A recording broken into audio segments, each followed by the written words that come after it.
മഹദിയായ ഖദീജ റളിയല്ലാഹു അൻഹ ഹിജ്റ 10-ാം വർഷം റമളാൻ മാസത്തിൽ 65-ാമത്തെ വയസ്സിൽ വഫാത്തായി. അൽ ഹജൂനിൽ മഹദിയെ മറമാടി.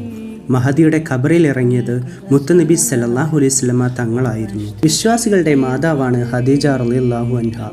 മുത്തുനബി സല്ലല്ലാഹു അലൈഹി വസല്ലമയുടെ ഭാര്യയാവാൻ മഹദിക്ക് ഭാഗ്യമുണ്ടായതുകൊണ്ടാണ് അവർക്ക് ഈ വലിയ മഹത്വം കൈവരിക്കാൻ കഴിഞ്ഞത്.